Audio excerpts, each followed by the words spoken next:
Voilà, donc sachez que demain, vendredi, nous sommes à Bruxelles, comme d'habitude, à partir de 18h30, 19h pour notre réunion de réveil. Et puis ce dimanche, donc ce samedi, nous sommes à Évry. Et ce dimanche, nous sommes à Rotterdam. Donc je crois que l'adresse est déjà sur le site de TV de Vie. Je ne sais pas, Yann, on ne peut pas avoir un slide sur le programme de Rotterdam, hein, parce que c'est ce dimanche, pour que les frères et sœurs soient bien, n'est-ce pas, renseignés.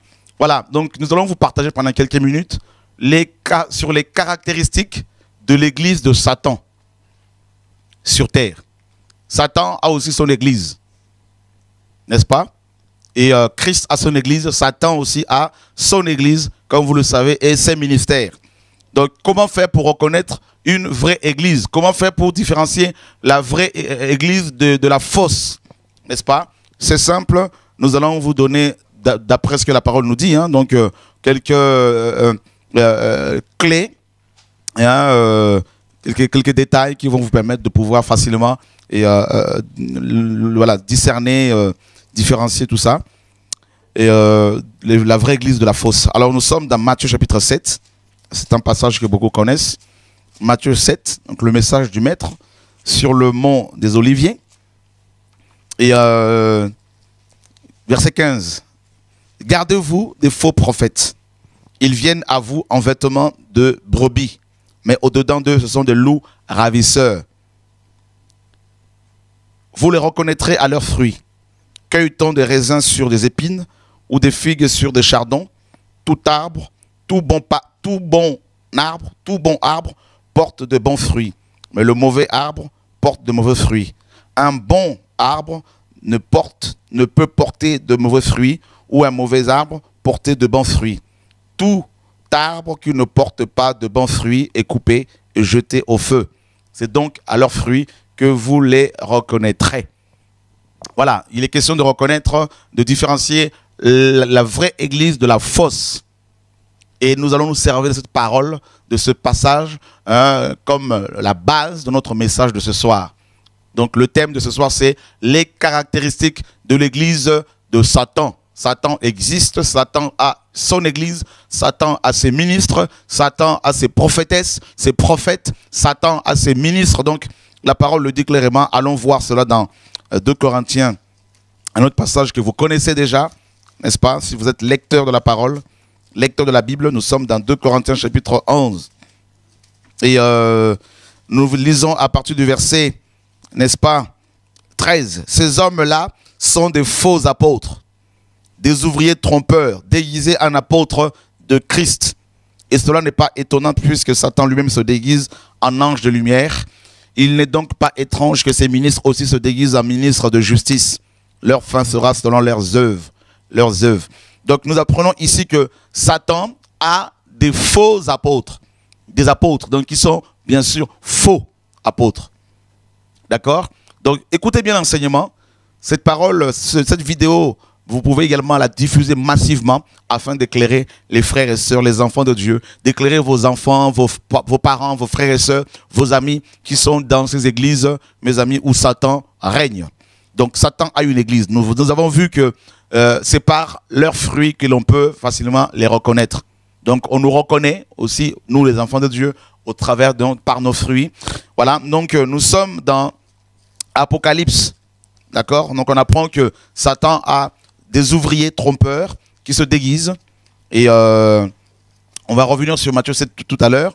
Nous sommes dans Apocalypse, et, chapitre 2, versets 12 à 15. Qu'est-ce que nous apprenons ici? Écrit à l'ange de l'église de Pergame. Voici ce que dit celui qui a l'épée aiguë à 2 tranchants. Je sais où tu demeures. Je sais que là est le trône de Satan. Tu retiens mon nom et tu n'as pas renié ma foi, même au jour d'Antipas, mon témoin fidèle qui a été mis à mort chez vous, là où Satan a sa demeure. Mais j'ai quelque chose contre toi, c'est que tu as là des gens attachés à la doctrine de Balaam, qui enseignait à Balak à mettre une pierre d'achoppement devant les enfants d'Israël pour qu'ils mangent des viandes sacrifiées aux idoles et qu'ils se livrent à la débauche. De même aussi toi, aussi tu as des gens attachés pareillement à la doctrine de Nicolaïte. Repends-toi donc, sinon je viendrai à toi et je le combattrai avec l'épée de ma bouche.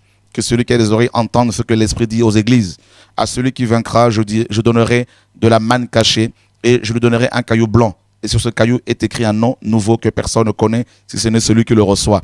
Donc, on apprend ici, et mes amis, dans le chapitre 2, au verset 12, que c'est celui qui a l'épée à double tranchant, n'est-ce pas, hein, l'épée aiguë à deux tranchants, et qui parle. Et qui est celui qui a l'épée à double tranchant? Eh bien, c'est Yeshua, le Messie. Et à la fin de cette lettre, on apprend que, on nous dit que celui qui a les oreilles pour entendre, qu'il entende ce que l'Esprit dit. Donc on comprend que et l'Esprit et Christ, c'est la même personne. Hein, donc c'est Dieu lui-même. Yeshua est Dieu. Donc Christ qui parle, c'est l'Esprit qui parle. Donc on apprend quand même ici que il y avait une église de Satan à Pergame. On apprend que Satan avait son royaume dans cette église-là. Satan avait son royaume. Donc si on parle du trône de Satan, où il y avait à l'endroit où il y avait cette assemblée, donc Pergame notamment, donc on ne peut pas parler du trône sans parler du royaume. Et on ne peut pas parler du royaume de Satan sans parler des principes, des lois, hein, également des ministres de ce royaume. Donc vous voyez, donc ici on peut voir, n'est-ce pas, que au travers de ce mot-là, le mot trône ici, nous avons le royaume, nous avons, comment dire, les lois de ce royaume, n'est-ce pas? Et nous avons aussi la puissance de ce royaume, parce que tout royaume a une autorité, tout royaume a des lois, a un pouvoir. Donc, dans cette église-là, c'était la puissance de Satan qui opérait. C'est l'église de Pergame. Et on apprend que les vrais enfants de Dieu y étaient persécutés, rejetés. Et il y a même eu des martyrs dans cette église-là. Pergame. Vous voyez? Et voilà, ici, dans la parole, nous apprenons qu'il y avait, mes amis, des églises qui étaient dirigées par le diable. Et qu'est-ce qu'on apprend également dans 2 Thessaloniciens chapitre 2? Nous ne sommes pas encore rentrés dans les caractéristiques de l'église de Satan. Nous voulons d'abord vous montrer que les Écritures nous parlent de l'église de Satan. D'accord? Et nous sommes dans 2 Thessaloniciens chapitre 2.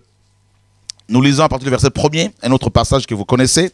Pour ce qui concerne l'avènement de notre Seigneur Yeshua, le Messie, et notre réunion avec lui, nous vous prions, frères, de ne pas vous laisser facilement ébranler dans votre bon sens et de ne pas vous laisser troubler soit par quelque inspiration, soit par une parole ou par une lettre qui semblerait venir de nous, comme si le jour du Seigneur était déjà là, que personne ne vous séduise d'aucune manière. Car il faut que l'apostasie soit arrivée auparavant et qu'on ait vu paraître l'homme impie, le fils de la perdition, l'adversaire qui s'élève au-dessus de tout ce qu'on appelle Dieu ou de ce qu'on adore. Il va jusqu'à s'asseoir dans le temple de Dieu, se proclamant lui-même Dieu. Voyez? Donc on apprend que Satan va s'asseoir dans le temple de Dieu, mes amis, c'est-à-dire les églises d'aujourd'hui, et il va se proclamer lui-même Dieu. Il va se faire adorer. C'est ça son désir, ça on le sait. Donc Satan a des églises. On a vu que l'église de Pergame, mes amis, avait en son sein, n'est-ce pas, le trône de Satan, les lois de Satan, le pouvoir de Satan, au point de persécuter les vrais enfants de Dieu. Et ensuite, on apprend ici que, dans Thessaloniciens, que Satan, mes amis, va s'asseoir dans le temple de Dieu, et c'est déjà le cas, et il va se proclamer Dieu. Et Paul nous dit dans 2 Corinthiens chapitre 4, il nous dit ceci, frères et sœurs, 2 Corinthiens chapitre 4, nous lisons à partir du verset 3, si notre évangile est encore voilé, il est voilé pour ceux qui périssent, pour les incrédules dont le Dieu de ce siècle a aveuglé l'intelligence, afin qu'ils ne voient pas briller la splendeur de l'évangile de la gloire de Christ, qui est l'image de Dieu. Voilà, on apprend que Satan est le Dieu de ce siècle, n'est-ce pas? Donc, étant donné que Dieu, que la Bible le présente comme un Dieu, eh bien, il est adoré, il a des adorateurs, il a aussi ses églises. Vous voyez? Et c'est pour cela, Paul nous dit dans 2 Corinthiens 11 là-bas, que Satan a aussi ses ouvriers, ses apôtres. Il singe Dieu. Dieu a des apôtres, Satan aussi a des apôtres. Dieu a des prophètes, Satan aussi a des prophètes, ça vous le savez. Dieu a une ecclésia, une église, Satan aussi a son église. D'accord? Voilà, donc, et ça a toujours été comme ça depuis, mes amis, le commencement. Maintenant, quelles sont les caractéristiques de l'église de Satan? Comment différencier facilement, mes amis, le vrai du faux? Comment faire pour avoir le bon discernement? Le discernement pour ne pas se faire avoir, pour ne pas se faire happer par, mes amis, l'église de Satan qui de plus en plus fait du racolage, de plus en plus fait du recrutement, de plus en plus, mes amis, monte au créneau pour pouvoir, mes amis, gagner les âmes pour les attirer dans le trou, c'est-à-dire en enfer. Comment faire pour protéger nos enfants, protéger nos familles, pour ne pas que nos enfants soient les victimes de ces faux ouvriers qui servent, bien évidemment, le diable, qui sont au service du malin, qui ont vendu leur âme, qui ne vont plus, mes amis, revenir au Seigneur, qui sont perdus d'avance. Ces hommes-là dont il est question dans 2 Pierre, chapitre 2, ils sont nés pour être pris et détruits. Ces hommes, mes amis, qui dirigent les assemblées, qui gèrent les églises, comment faire pour reconnaître les vrais apôtres? Comment faire pour reconnaître les vrais pasteurs? Ouvrez grandement les oreilles. Nous allons nous servir de ce livre, de la Bible que vous avez entre vos mains. Nous allons vérifier, mes amis, nous allons vérifier. Alors, comment faire pour le reconnaître? Matthieu 7 nous dit, on le reconnaîtra, on le reconnaît à leurs fruits. D'accord? À leurs fruits. Si un manguier est un manguier, c'est parce qu'il porte des mangues. Donc, la valeur d'un manguier provient, n'est-ce pas, de ses fruits. Un avocatier, c'est pareil. S'il est avocatier, c'est parce qu'il porte des avocats. Un oranger, c'est pareil parce qu'il y a les oranges. Vous voyez, un citronnier, c'est pareil parce qu'il y a les citrons. Donc, ces arbres-là portent des noms qui sont en rapport, n'est-ce pas? Des noms qui ont une corrélation avec les fruits qu'ils portent. Vous voyez? Et c'est terrible. Et c'est ça qu'il faut comprendre. Donc, les faux ouvriers, n'est-ce pas? Ils sont faux parce qu'ils ne peuvent pas produire des bons fruits. Vous voyez? Et le Seigneur dit, comment pouvez-vous porter des bonnes choses, dire des bonnes choses, vous qui, n'est-ce pas, servez le diable? Et donc, ils ne peuvent pas produire des bonnes choses parce que leur fond ne peut pas rester caché. N'est-ce pas? Allons voir, mes amis. Et la première, il y en a plusieurs, hein, donc je vais citer dans tous les sens, hein, donc les caractéristiques, et dans un ordre pas forcément croissant, donc comprenez, mais la première caractéristique que je vois ce soir, dont je vais parler ce soir, c'est d'abord les apparences. Les apparences. D'accord? Les apparences. Les ouvriers de Satan mettent l'accent sur leurs apparences. Ils embellissent leurs apparences. Ils sont très calés, très forts là-dessus. Les apparences. Écoutez très bien. Allons voir dans Ésaïe. Nous sommes, mes amis, dans Ésaïe.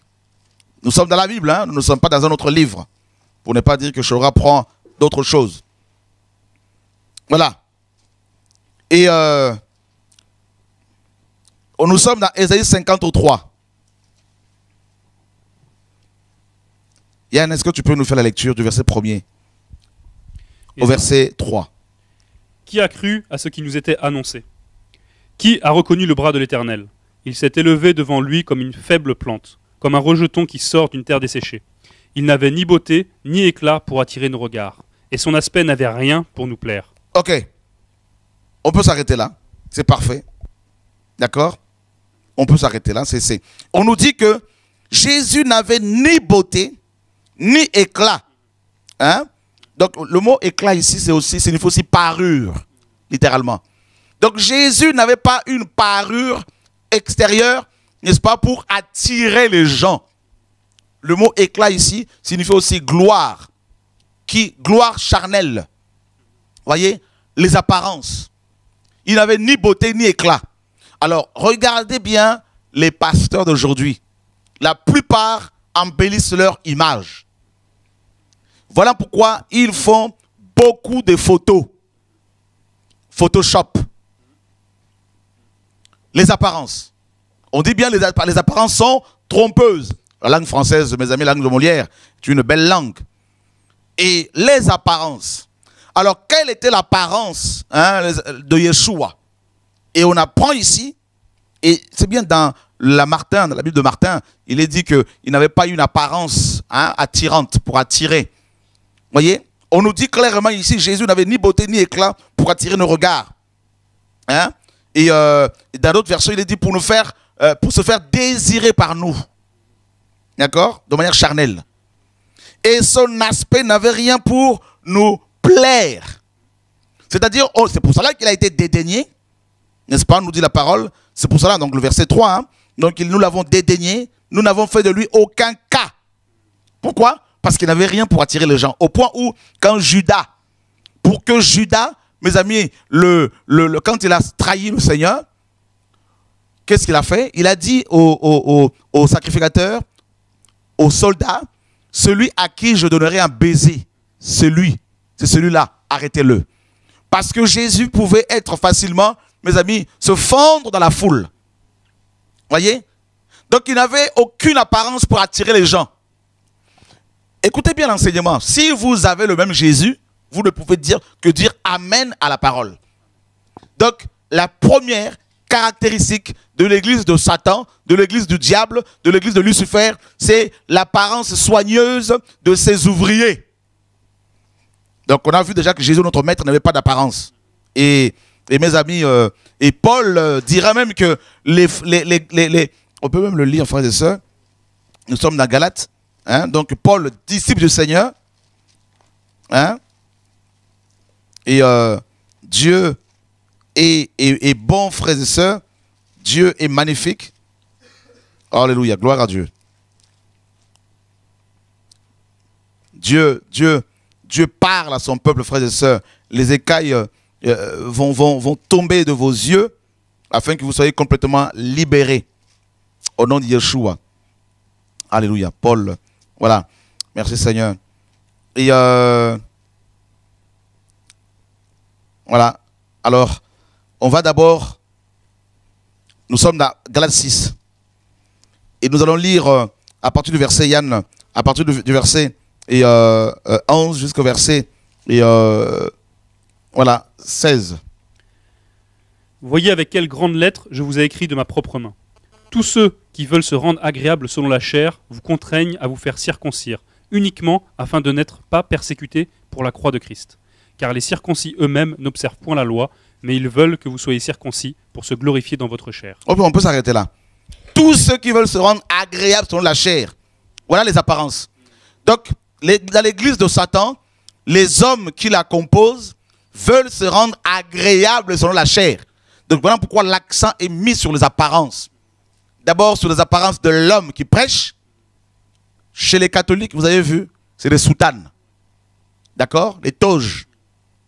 Chez quelques pasteurs évangéliques aussi, mes amis, on retrouve aussi ce même accoutrement.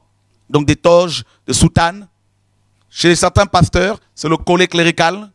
D'autres, c'est tout le temps le costume et cravate qui devient, n'est-ce pas, la tenue, n'est-ce pas, officielle du pasteur. Voyez? Et c'est terrible. Les apparences. Et le Seigneur dit dans Matthieu 23 aux pharisiens, vous êtes comme de tombeaux blanchis. Vous paraissez beaux aux yeux des hommes, mais dedans vous êtes remplis d'ossements et d'impureté. Voyez? C'est ça, les apparences. Satan soigne ces apparences. C'est pour cela le mot séduction, en grec, apathé. Donc, voyez, pour attraper un poisson, vous n'allez pas lui montrer l'hameçon. Vous allez lui montrer cet appât, n'est-ce pas, qui paraît beau. Mais derrière, il y a la mort. C'est comme le fruit que Satan a montré à Ève. Vous avez vu les apparences? La femme a vu que ce fruit était agréable à la vue et bon à manger. Mais à l'intérieur, elle n'a pas vu qu'il y avait la mort, le sida, qu'il y avait, mes amis, toutes ces maladies qui nous frappent aujourd'hui. Voyez, Ève s'est laissée séduire. Pourquoi? Parce qu'elle a vu la beauté extérieure du fruit. Et c'est comme ça que beaucoup se font avoir. Les apparences. D'ailleurs, chez les Grecs qui utilisaient la rhétorique, mes amis soignaient beaucoup leurs apparences. Énormément leurs apparences. N'est-ce pas? Et voilà pourquoi ils vont mettre en place la rhétorique.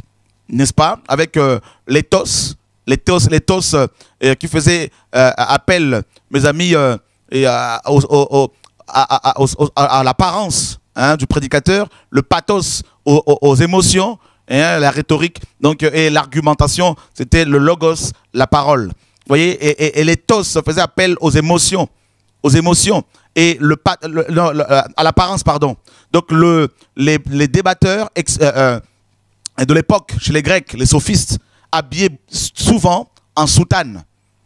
Et ils étaient, mes amis, craints. Et c'est comme ça qu'ils se différenciaient des autres membres de la Grèce antique, des citoyens grecs.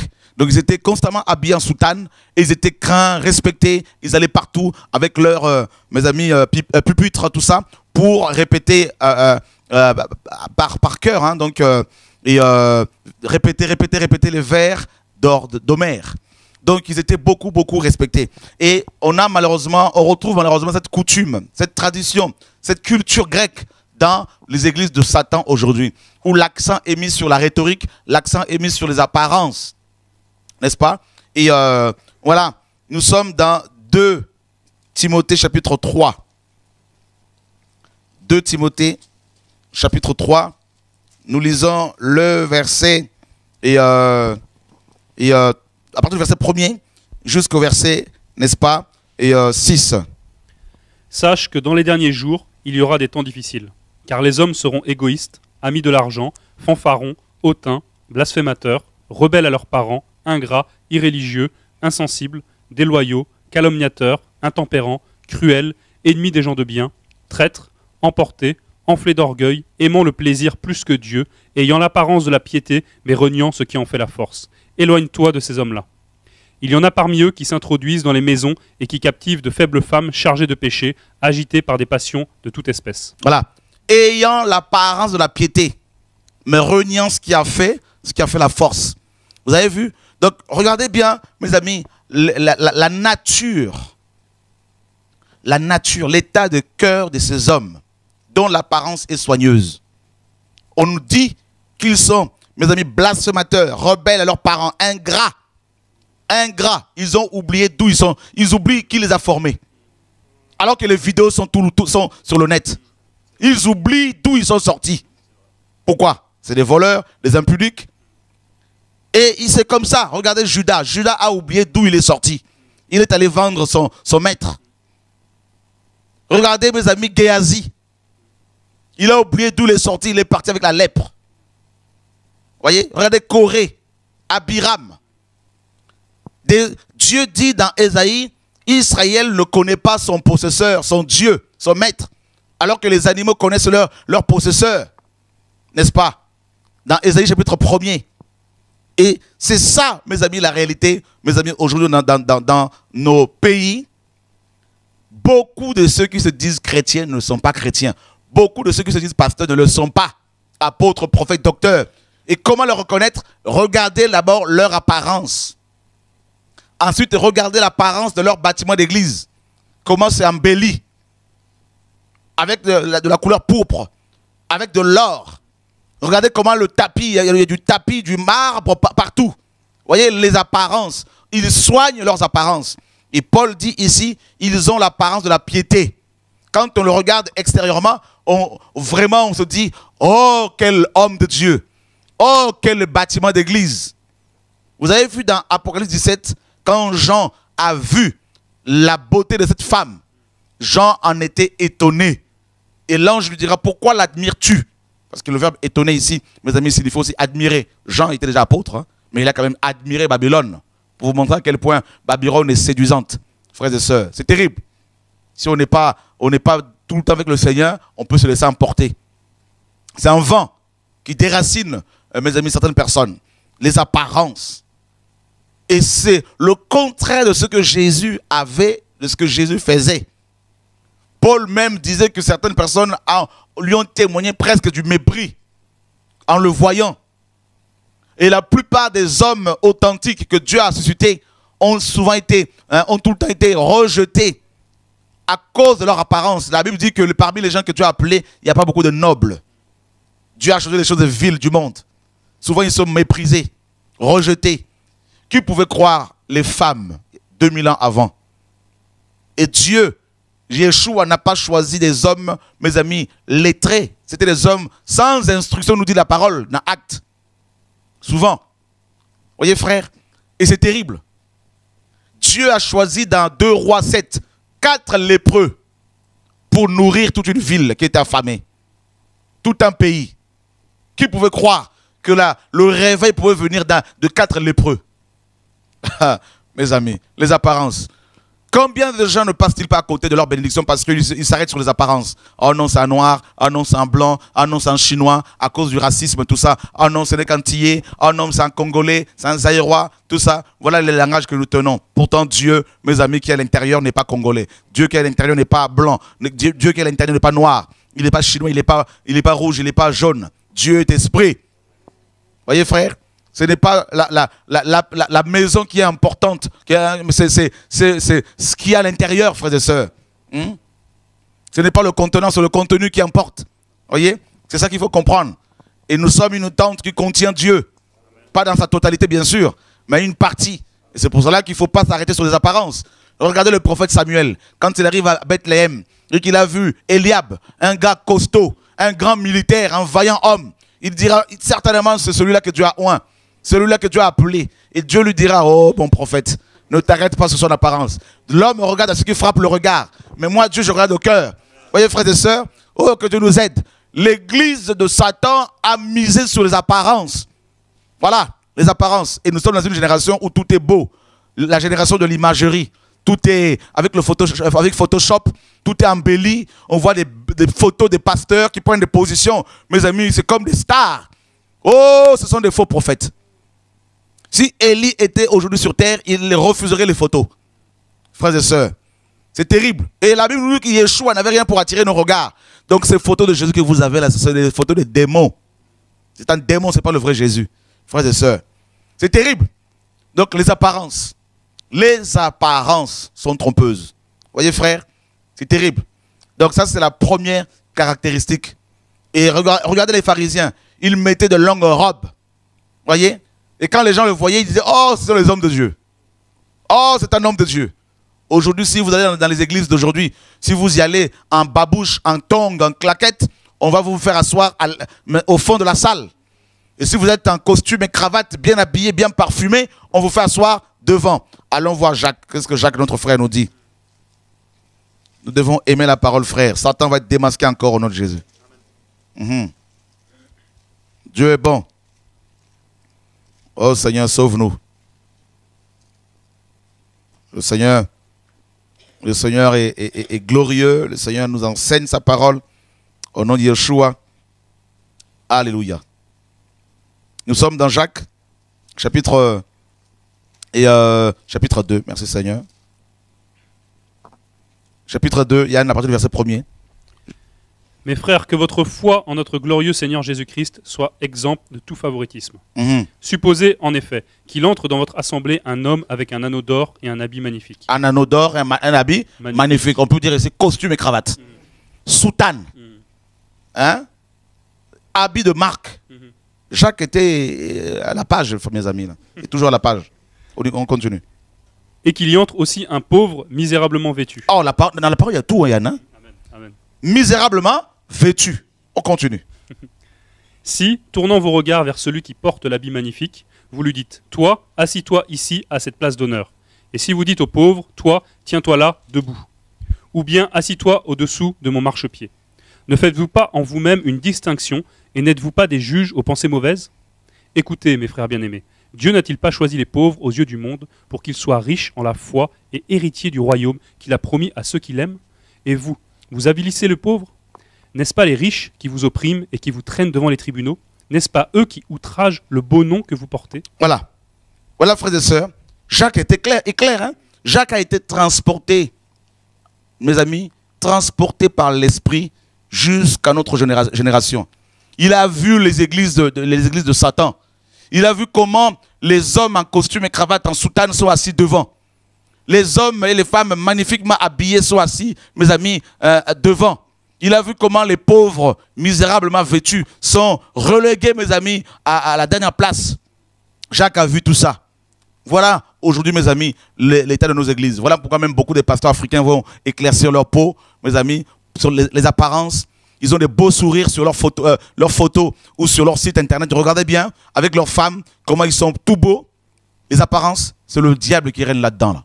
C'est des tombeaux blanchis. Il n'y a plus la vie. Sortez de là. Pourquoi cherchez-vous parmi les morts celui qui est vivant? Vous avez vu? Si vous allez dans les cimetières ici en Europe, vous risquez même, mes amis, de vous loger là-dedans, hein, de passer la nuit là-dedans, tellement que, mes amis, certaines tombes sont bien embellies. Hein? C'est terrible, vous allez dans les Antilles, mais les tombeaux sont bien embellis, bien décorés, frère. Parfois, les tombes sont mieux décorées, mes amis, que certaines maisons. Mais si vous ouvrez seulement à l'intérieur, mes amis, il y a de la puanteur, ça sent mauvais. Voilà. Il y a des vers qui font leur festin. Voyez, frère? Et c'est l'état des églises de Satan. Donc, toutes les églises où il y a des photos, toutes les églises où vous avez les belles images, où vous avez des tapis rouges, vous avez des marbres dans les bâtiments d'église, tout ça là, ou des vitrails, tout ça là, c'est le diable qui règne là-dedans. Allez voir la basilique Saint-Pierre, comment c'est beau, sur le plan humain. Comment c'est embelli. Eh bien, mes amis, c'est rempli de cadavres, c'est la mort. La mort, complètement. Et c'est ça l'état des églises de Satan. Que personne ne vous trompe. Je ne dis pas non plus que les églises qui ont les bâtiments d'église ou les maisons d'église qui paraissent pauvres, Dieu là-dedans. Ce n'est pas ça le message non plus. Parce que Satan est très malin aussi. Voilà. Mais sachez seulement qu'il aime mettre l'accent sur les apparences plutôt que sur la transformation des cœurs. Voyez? Parce que l'homme regarde ce qui frappe le regard. Même si vous allez au marché aujourd'hui en Europe, en France, pour acheter des fruits, il y a des taches dessus, hein, sur la banane. Hein, les bananes, les gens ne vont pas acheter. Voilà pourquoi il faut des produits sur produits, des pesticides, pour, mes amis, que les apparences des fruits soient, mes amis, attirantes, n'est-ce pas? Et voilà, mais voilà, c'est souvent, on se laisse avoir comme ça. C'est parce qu'on est facilement, mes amis, attirés par cette beauté apparente. Et c'est comme ça qu'on se fait avoir. Donc, les apparences, ne vous laissez plus faire, mes amis, ne vous faites plus avoir par les apparences. Regardez leurs photos ici et là, ce sont des apparences, c'est pour vous séduire, vous attirer à eux. Au nom de Yeshua, faites attention. Ça, c'est la première caractéristique. Ils sont tout le temps en costume et cravate. Le jour où vous allez commencer à voir le pasteur de votre église en claquette, en tongs, en babouche, vous pouvez croire que Dieu a commencé à le travailler. Voilà. Donc, que Dieu nous garde. Donc, ils ont des costumes toujours, hein, donc des grandes marques, hein, parce qu'ils se disent c'est l'homme de Dieu. Regardez bien sur YouTube, vous allez voir leurs apparences. C'est simple, ce sont des séducteurs. Le mot séduction signifie appâter par la beauté extérieure. Voyez, frères et sœurs, allons voir dans Apocalypse chapitre 13. Mes amis, que Dieu nous aide. Apocalypse chapitre 13. On nous dit, le Seigneur dit, hein, donc ils viennent à vous en vêtements de brebis. Voilà comment ils viennent, en vêtements de brebis. Mais au fond d'eux, ce sont des loups ravisseurs. D'accord? Cruels, en vêtements de brebis. Donc ils soignent leurs apparences. Parfois, ils sont plus propres que les brebis. Nous sommes dans Apocalypse 13, verset 11. Puis je vis monter de la terre une autre bête qui avait 2 cornes semblables à celles d'un agneau et qui parlait comme un dragon. Ah! 2 cornes qui parlaient comme celles, qui étaient semblables à celles d'un agneau. Donc, l'agneau, c'est Jésus. Voilà, on nous dit que c'est une bête. Mais qui se fait passer pour un agneau. Vous me direz, frère, mais l'agneau est aussi une bête. Oui, mais ici, quand on parle de la bête, c'est la bestialité, c'est la méchanceté. Et voilà une bête méchante qui a pris l'apparence d'un agneau. Jésus nous avait prévenu. 70 ans presque, mes amis, 60 ans presque après Jésus, voilà comment, mes amis, cette bête, le faux prophète, n'est-ce pas, la papauté, va soigner son apparence. Pour voilà. Est-ce qu'on peut trouver une image sur le net là, avec un agneau qui se déguise, un loup qui se déguise en agneau, je ne sais pas. Il y a une belle image comme ça, là, si on peut nous balancer cela, ce serait une bonne chose. Sur les apparences, dès que vous l'avez trouvé, faites-nous signe, parce que beaucoup de chrétiens se font avoir comme ça. Oh, ce pasteur paraît beau. Oh, il est bien habillé, il sent bon, il est tout le temps costume et cravate. Oh non, mais avec sa femme, oh quel couple, tout ça.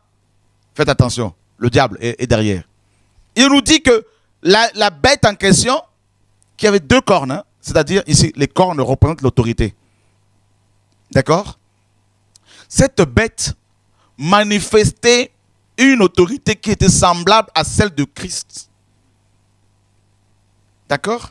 Terrible. Les cornes, selon Daniel 8, 20 à 21, représentent les royaumes, la puissance, l'autorité l'autorité royale. Donc cette bête avait du charisme qui, mes amis, pouvait faire croire que c'était Yeshua. C'est terrible. Mais quand elle ouvrait la bouche, c'était le dragon. Vous avez vu le contraste? L'apparence d'un agneau, l'intérieur, c'est le dragon. Et le dragon, vous savez que c'est le diable. D'accord? C'est terrible. Voilà pourquoi ces hommes qui paraissent beaux, ils sont bien habillés, tout ça, mais quand ils commencent à parler, mes amis, c'est l'argent, l'argent, donner, donner, donner. Ils ne peuvent pas s'empêcher de vous dépouiller. Donner, donner, donner, donner, donner, donner, donner, donner. Hein? Ça, c'est la deuxième caractéristique. Mammon. Mammon. L'argent. L'argent. La première caractéristique, c'est l'apparence, les apparences. La deuxième, c'est l'argent qui est au centre. L'argent. Celui qui aime l'argent n'est pas rassasié par l'argent, dit Ecclésiaste 5, 9. Vous voyez, frère? Et regardez bien ces églises-là.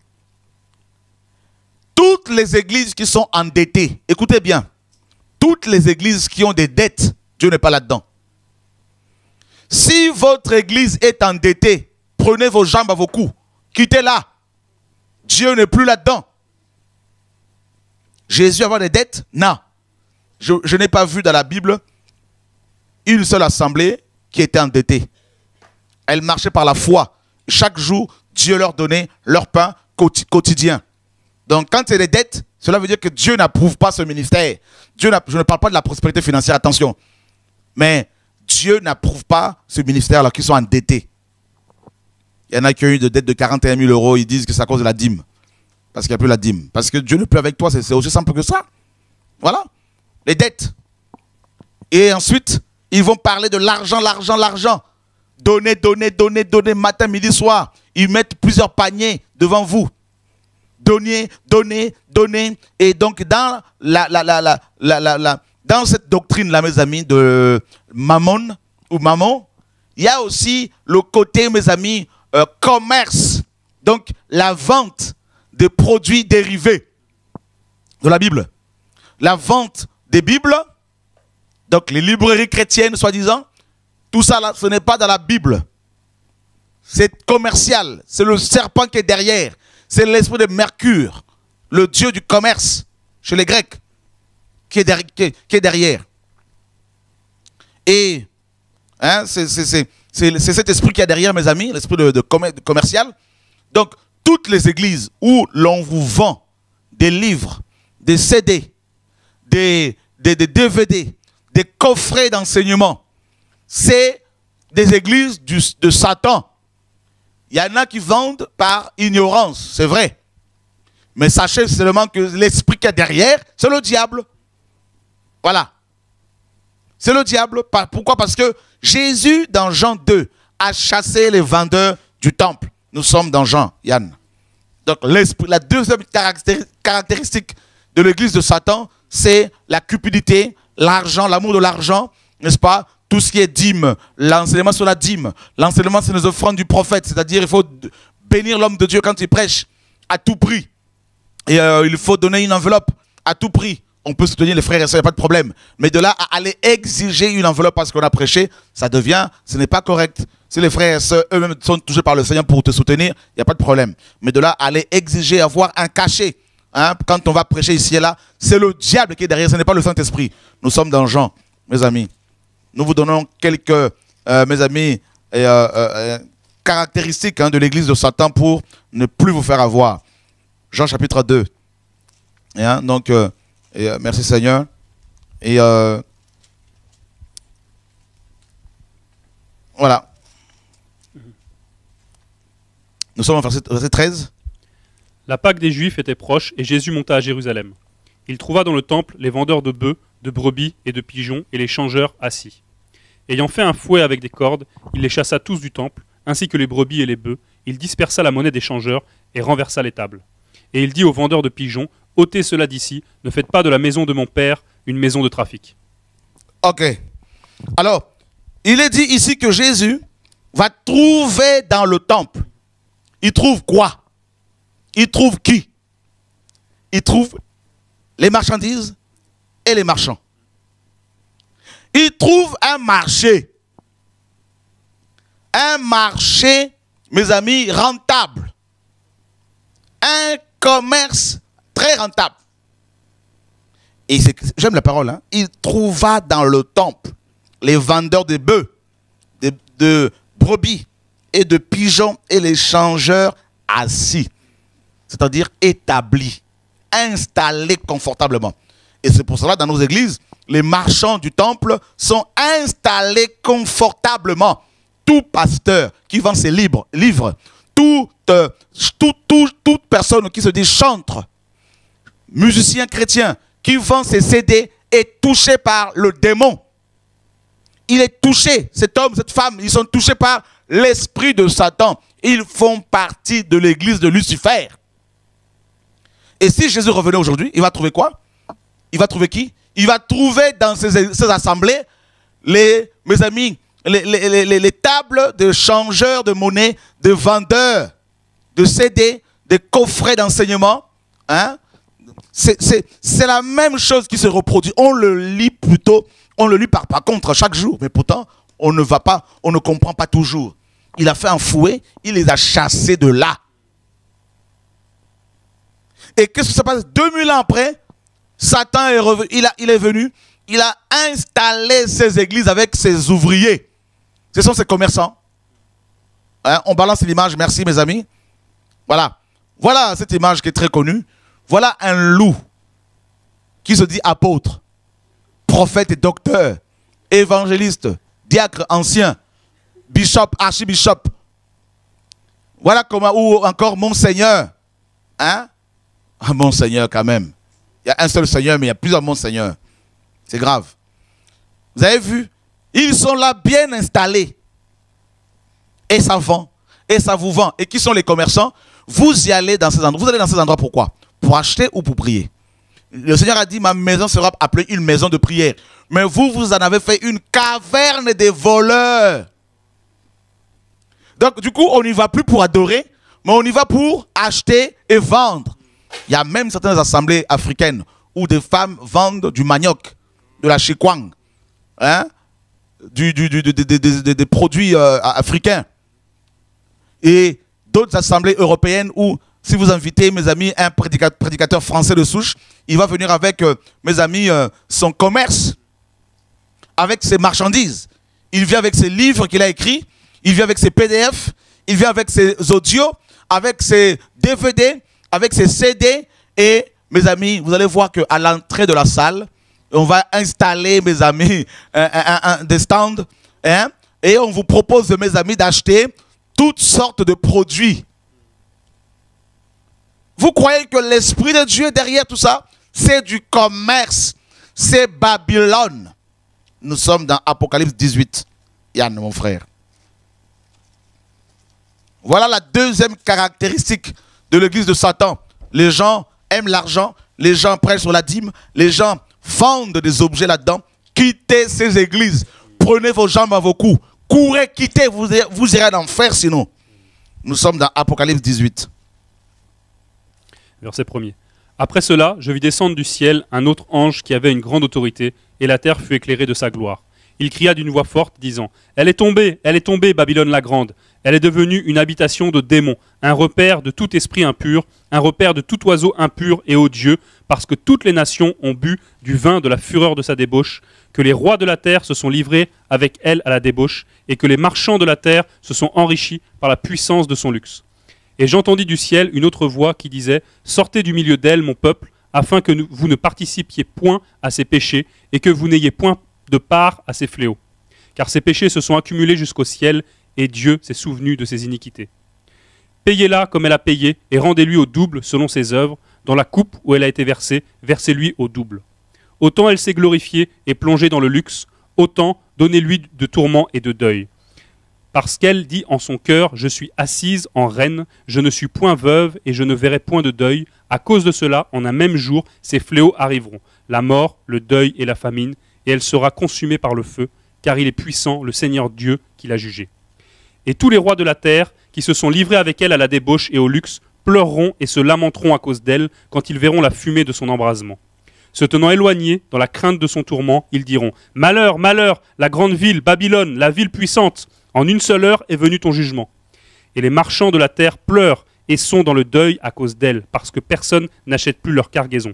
Cargaison d'or, d'argent, de pierres précieuses, de perles, de fin lin, de pourpre, de soie, d'écarlate, de toute espèce de bois de senteur, de toute espèce d'objet d'ivoire, de toute espèce d'objet en bois très précieux, en airain, en fer et en marbre, de cannelle, d'aromates, de parfums, de myrrhe, d'encens, de vin, d'huile, de fine farine, de blé, de bœufs, de brebis, de chevaux, de chars, de corps et d'âmes d'hommes. Même les âmes d'hommes, même les hommes sont vendus. Voyez? Et c'est terrible. Voilà pourquoi ils vendent des huiles sur leur boutique. Hein? Sur Top Chrétien, vous pouvez trouver des huiles qui viennent d'Israël. Donc, vous voyez, c'est Babylone. Babylone! Voyez, mes amis, les marchands de ces choses qui se sont enrichis par elles. Ça, c'est l'église de Laodicée. Je me suis enrichi. Comment? En vendant des produits, mes amis, dérivés, en vendant des enseignements bibliques, la formation biblique, des livres, des ouvrages, tout ça, à qui? Aux clients, c'est-à-dire les chrétiens. Ils se sont enrichis, les marchands. Et c'est terrible, mes amis, c'est terrible que Dieu nous aide, que Dieu nous garde. Et qu'est-ce que Dieu dit? Qu'est-ce que le Seigneur nous demande? Il nous dit de sortir de là. Mon peuple, disait-il. Sortez du milieu d'elle, mon peuple. Donc, écoutez bien, tous les ministères, toutes les églises qui ont des boutiques, qui vendent des livres, des produits bibliques, des Bibles, qui vendent, mes amis, je ne sais pas, du parfum, des huiles, des vêtements, avec le nom de Jésus. Hein? Tout ça, c'est du commerce. Ce sont les démons qui sont derrière. Quittez ces églises. Quittez ces églises. C'est le diable qui domine. C'est le diable qui les dirige. Vous irez en enfer si vous ne quittez pas ces églises-là. Au nom de Jésus-Christ de Nazareth. L'église du Seigneur n'est pas un endroit où on doit vendre les choses. C'est un endroit où on doit diffuser massivement la parole comme le Maître nous l'a recommandé. Et gratuitement. Car nous avons reçu gratuitement. Nous devons donner gratuitement. Le Seigneur l'a dit clairement dans Apocalypse 21, 6. Il dit que celui qui a soif vienne boire de l'eau à la source, mes amis, d'eau de vie. Hein, dans Apocalypse 22, 17, il dit également, pareil, la même chose, que celui qui a soif vienne boire de l'eau. Et dans Ésaïe 55, Dieu dit, venez acheter sans argent, hein, du vin, du lait. Tout ça, c'est gratuit. Paul a dit dans 1 Corinthiens 9 qu'il a dispensé l'évangile gratuitement. Et dans Acte 20, il a dit, mes amis, au verset 30, à partir du verset 32, qu'il a donné gratuitement l'évangile aux gens. Et c'est ça l'évangile. Donc, tous ces pasteurs qui vous vendent leurs CD, les CD de leurs femmes qui chantent, ce sont des possédés. Tous ces apôtres sont des possédés, quittez-les. Quittez leurs assemblées. Tous ces apôtres qui ont des studios d'enregistrement, qui vous demandent de l'argent pour faire des CD, des albums, quittez ces assemblées. Frères et sœurs, quittez ces assemblées. Partez de là. Vous allez me dire, frère, on va faire quoi? Quand Lot a quitté Sodome et Gomorrhe, est-ce qu'il était mort? Il se retrouve avec ses deux filles sur une montagne. Montez sur la montagne avec le Seigneur, c'est tout. Prenez vos femmes et vos enfants, priez à la maison. C'est tout. Priez avec ceux qui craignent le Seigneur. Ne vous laissez plus, comment dire, on vous impose les achats. Vous trouvez ça normal? Vous allez pour prier le Seigneur avec des frères et sœurs et il vous transforme en acheteur. Vous avez des coffrets de leurs enseignements chez vous à la maison. Vous trouvez ça normal? Quand est-ce qu'eux, ils vont acheter vos enseignements? Hein? Il n'y a plus la communion fraternelle? C'est quand même du vol. Ils sortent des livres et ils le vendent 1000 €, tout ça, 10 000 €. Vous trouvez ça normal, chrétien? Mais vous voulez quoi, vous aussi, les chrétiens? Vous voulez qu'on vous prêche quoi? Qu'on vous prêche qui? Qu'on vous prêche comment? C'est simple. Prenez vos jambes à vos coups. Quittez ces églises où les démons, mes amis, travaillent. Ces bâtiments-là sont remplis de démons. Je vous le dis. Ce sont des bâtiments des démons. La Bible nous dit ici dans Apocalypse 18 que ce sont des repères des démons. Ce n'est pas moi qui le dis, c'est la Bible qui le dit. Ne me lapidez pas. Lapidez la Bible dans ce cas-là. Et là, vous aurez les comptes à rendre au Seigneur. Donc, la deuxième caractéristique de l'église de Satan, c'est la cupidité, c'est l'argent, c'est le commerce, n'est-ce pas? C'est la vente des bibles, des enseignements, des formations bibliques payantes, tout ça là, c'est le diable. Quittez. Il y a les apparences d'abord, premièrement. Deuxièmement, vous avez la vente des produits, tout ça. La troisième caractéristique, vous allez trouver sur leur site le mot pasteur principal. À chaque fois que vous voyez un homme se présenter comme le pasteur principal d'une église, sachez que c'est le démon qui le possède. Voilà. Dans toute la Bible, il n'y a pas un seul verset où on a présenté un homme comme étant le pasteur principal. Si ce n'est que Jésus-Christ de Nazareth. Il a dit lui-même, dans Psaume 23, Yahweh est mon berger, je ne manquerai de rien. Donc si Dieu est ton berger, tu ne vas rien manquer. Alors pourquoi cours-tu après les faux bergers? Et dans Jean 10, Jésus-Christ a dit qu'il y a un seul troupeau et un seul berger. Voyez? Dans 1 Pierre 2, regarde dans Ésaïe 53 là, mes amis. Regardez dans Ésaïe 53 là. Pasteur principal d'une église locale. Vous vous rendez compte? Quelle insulte, quel mensonge. Ça veut dire que par lui, il n'y a pas de pasteur, alors que le pasteur principal, c'est Jésus. Ils ont pris la place de Jésus. Nous sommes dans Ésaïe 53. Et verset 6. Nous étions tous errants comme des brebis. Chacun suivait sa propre voie, et l'Éternel a fait retomber sur lui l'iniquité de nous tous. Nous étions tous comme des brebis, mes amis, chacun suivait sa propre voie. Chacun suivait sa propre voie parce qu'il y avait plusieurs bergers. Vous voyez, frère? Et nous sommes dans 1 Pierre 2, 25.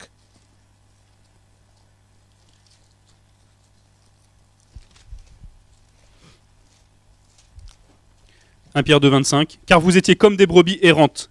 Mais maintenant, vous êtes retournés vers le berger et le gardien de vos âmes. » Voilà. Le pasteur principal. C'est ce que ma Bible me dit ici. Jésus-Christ est le seul pasteur principal.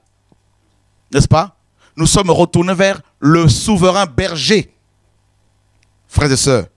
Le pasteur principal, c'est Jésus. Donc, à chaque fois que vous voyez sur un site un homme se présenter comme le pasteur principal, le pasteur seigneur, pasteur leader, ce sont des possédés. Ce sont des serviteurs de Satan. C'est-à-dire, ils ont pris la place de Jésus dans ces assemblées. Un conseil, prenez vos jambes à vos coups, quittez. Voilà. Frères et sœurs, Pierre, c'est lui qui parle ici. Et Dieu l'avait établi pour paître. À 3 reprises, Yeshua lui a dit, paie mes brebis, paie mes agneaux. Mais Pierre va reconnaître que le seul véritable pasteur de toutes ces âmes, ce n'était pas lui. C'était Yeshua le Messie, Jésus-Christ. Et vous vous présentez comme les pasteurs principaux. Mais vous êtes possédés, mes amis, là. Repentez-vous. Et ça, c'est la troisième caractéristique. L'homme devient Dieu dans le bâtiment d'église. L'homme devient incontournable. L'homme devient le principal, mes amis, de l'église locale. C'est le diable qui règne là-dedans. Quittez. Voilà. Donc, on vous donne quelques mes amis, caractéristiques. Comme ça, vous ne pourrez pas dire que vous ne le saviez pas. Voilà. Que Dieu nous garde, frères et sœurs. Au nom de Yeshua. Surtout que les églises locales travaillaient avec un collège d'anciens. Voilà. Donc, il y en avait plusieurs. Et d'ailleurs, dans Éphésiens 4, même dans le grec, le mot pasteur, le seul endroit dans tout le Nouveau Testament où il est question du terme poïmen en grec, en rapport avec la fonction pastorale exercée par les hommes, ce seul verset-là dans Éphésiens 4, 11, fait, n'est-ce pas, allusion à plusieurs pasteurs qui travaillaient en équipe. Donc c'était les anciens. À chaque fois, on parlait d'eux au pluriel. Il n'y avait pas quelqu'un à la tête qui était comme un principal pasteur. Non. Voyez? Ça, c'est la troisième caractéristique. Les églises locales étaient dirigées par des groupes d'anciens. Ils travaillaient local, ils étaient tous ensemble. Comme dans Acte 13, on nous dit qu'il y avait des apôtres, des prophètes et des docteurs. Ils étaient tous ensemble. Mais là, diriger une église comme étant un pasteur principal, mais ça, ce sont les erreurs dans lesquelles nous sommes tombés hier parce qu'on était nés dans ce système diabolique. Maintenant, Dieu nous a sortis de là. On fait la distinction entre la vision, le ministère et l'église locale. L'église corps, l'église est un organisme dirigé par un groupe, par l'esprit d'abord, et il y a, n'est-ce pas, un groupe d'anciens que les frères et sœurs peuvent élire au temps de Dieu. Voyez, c'est terrible. Que Dieu nous garde, frères et sœurs, au nom de Yeshua. Oh, que Dieu nous aide, mes amis. Et l'heure est grave. Je vous dis, l'heure est grave. Première caractéristique, c'est les apparences. Deuxième caractéristique, mes amis, c'est l'argent qui est, mes amis, prêché, mammon, l'argent matin, midi, soir, la cupidité, la vente des produits, la vente des choses, des enseignements, la formation biblique est vendue et payante, tout ça. La troisième caractéristique, ce sont, mes amis, des pasteurs principaux que l'on voit partout, des pasteurs seniors, partout qui dominent, qui gèrent les églises avec leurs, mes amis, reines à côté, leurs femmes à côté, les entreprises familiales. Mes amis, c'est terrible, hein? L'homme et la femme qui gèrent l'entreprise familiale. Et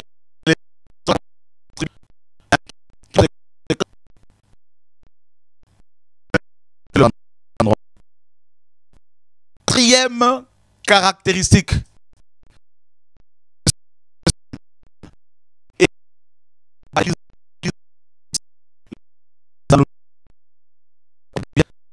Pas dans un endroit, mes amis, plus de 5 ans.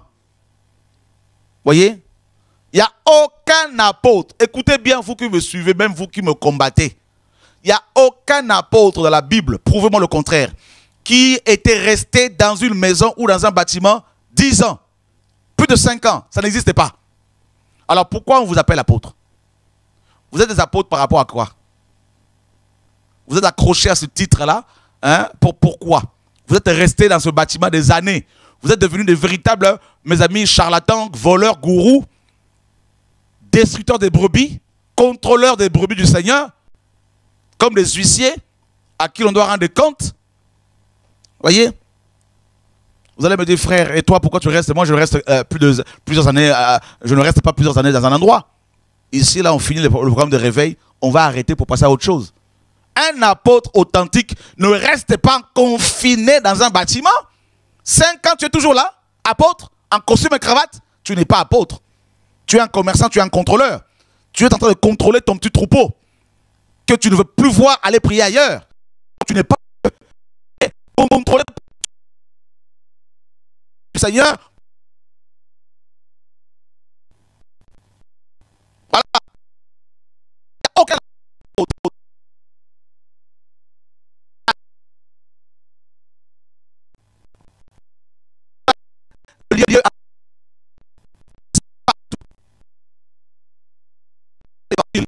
Si votre posez la question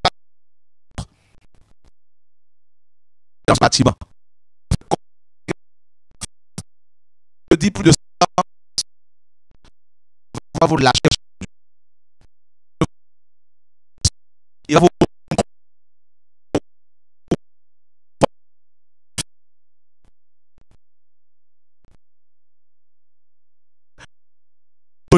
comme dit,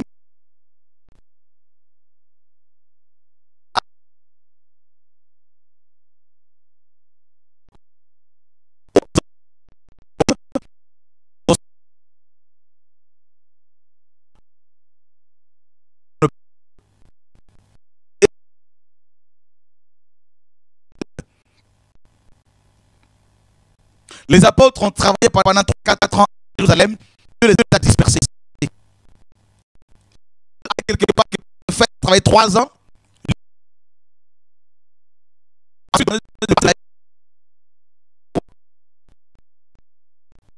Vous servir de... comment pouvez-vous servir... comment pouvez-vous vous servir de, n'est-ce pas, du ministère de Paul comme référence de vos ministères, tout en vivant et en faisant le contraire de ce que Paul a vécu, a fait. Paul n'a pas vendu ses enseignements, vous vendez les vôtres. Paul n'a pas demandé la dîme à quelqu'un, vous demandez la dîme. Paul n'a pas fait des photos, vous faites des photos. Paul se cachait, vous ne voulez pas vous cacher. Paul, mes amis, n'était pas le pasteur principal des brebis du Seigneur. Il les envoyait à Christ, il les laissait avec Christ. Vous contrôlez les gens, vous ne voulez pas les lâcher. Ces âmes sont devenues vos âmes. Voilà pourquoi vous dites, ce sont mes brebis. Voilà pourquoi ces pasteurs, ces apôtres, frères et sœurs, se présentent à vous comme vos pères spirituels. Alors qu'il y a un seul père spirituel, c'est Yeshua, notre maître, notre père céleste. N'appelez personne sur terre votre père. Ils viennent et vous appellent ma fille. Tout le monde devient leur fils, leur fille. Même si vous avez plus de 30 ans, hein, vous êtes âgé de plus de 30 ans hein, donc, et ils vous appellent quand même fils, fille. C'est le monde à l'envers. Vous pouvez même être leur grand-père, leur grand-mère, mais ils vous traitent quand même comme leurs enfants spirituels. Vous ne voyez pas que ça le contrôle. Quand est-ce que vous allez comprendre qu'ils vous contrôlent? Et derrière cet esprit de pasteurs principaux, vous avez la couverture spirituelle. Ils se présentent à vous comme vos bishops, comme vos apôtres. Ils sont établis, ils s'établissent eux-mêmes comme les apôtres des régions. Ils deviennent des obstacles à l'évangélisation. Et ils ne veulent pas voir d'autres ministères arriver dans la ville. Quand ils entendent que quelqu'un d'autre arrive, ils tremblent, ils tremblent, ils tremblent, ils vont attaquer, ils vont critiquer, ils vont dans les coulisses commencer à dénigrer ces missionnaires qui arrivent parce qu'ils ont peur que leur royaume soit renversé. Pourquoi? Parce qu'ils sont dans l'insécurité. Et ce sont des gourous. Voilà, les vrais gourous, ce sont eux. Voilà. Posez la question à tous ces pasteurs que vous connaissez, à tous ces apôtres, à tous ces prophètes. Depuis combien de temps ils sont dans leur bureau comme pasteurs de l'église locale et ils ont des salaires? Voilà pourquoi ils ne peuvent plus abandonner leur poste, parce qu'ils pensent à leur retraite. Donc c'est l'esprit de contrôle. Et derrière, comme je vous le dis, cette vision des pasteurs principaux, vous avez, mes amis, on va prendre cette personne en ligne tout à l'heure, vous avez la couverture spirituelle. Dieu seul est notre couverture spirituelle. Selon Psaume 91, celui qui demeure sous l'ombre du Tout-Puissant repose sous l'abri du Très-Haut, repose à l'ombre du Tout-Puissant. Voyez frère, nous dit la parole. Dieu nous couvre avec ses ailes. C'est lui seul, Dieu notre Père céleste, notre seule couverture spirituelle. Voyez, mais eux, ils se présentent à vous comme vos pasteurs principaux. Aucun disciple de Jésus n'a appelé un homme dans la Bible mon pasteur. Quand on leur posait la question, qui est votre pasteur? Ils disaient c'est Jésus. Qui est votre roi? C'est Jésus. Qui est votre apôtre? C'est Jésus. C'est ça l'évangile, frère. Que vos yeux s'ouvrent. Sortez de ce contrôle. Sortez de là. Et quand ils apprennent que vous allez prier ailleurs, ils vous combattent. Ils vous menacent. Voyez? Ils ne veulent pas quitter leur poste pour aller faire autre chose. Comment vous pouvez... Même le monde nous enseigne. Un homme qui a des enfants, un couple qui a des enfants, à un moment donné, une fois que les enfants sont grands, ils les laissent faire leur vie. Mais eux, ils ne veulent pas vous laisser faire votre vie, n'est-ce pas? Ils veulent à tout prix que vous restiez dans leur bâtiment à vie. Voilà. Que Dieu nous garde, frères et sœurs, au nom de Yeshua. Et surtout, moi j'ai vu, il y a des gens, tu leur donnes l'autonomie, hein, tu leur dis, allez faire ce que Dieu vous demande de faire. Ils ne veulent pas, parce que les gens ne veulent pas être libres. Ils veulent être contrôlés. Paul dit dans 2 Corinthiens 11, il dit, si quelqu'un vous a servi, verset, mes amis, 28 là-bas, si quelqu'un vous a servi, si quelqu'un vous frappe au visage, si quelqu'un vous dévore, vous le supportez fort bien. Et c'est ça qui est grave. C'est-à-dire que ce sont les chrétiens eux-mêmes qui veulent de tels ministères, parce qu'ils ont besoin d'être contrôlés. Si quelqu'un vous a servi, si quelqu'un vous dévore, si quelqu'un s'empare de vous, si quelqu'un est arrogant, si quelqu'un vous frappe au visage, vous le supportez. J'ai honte de le dire, nous avons montré de la faiblesse. Vous voyez? Voilà. Et c'est ça la réalité. Beaucoup de chrétiens veulent être contrôlés, écrasés. Voilà pourquoi ils ne veulent pas, mes amis, sortir pour aller voir ailleurs, voir autre chose.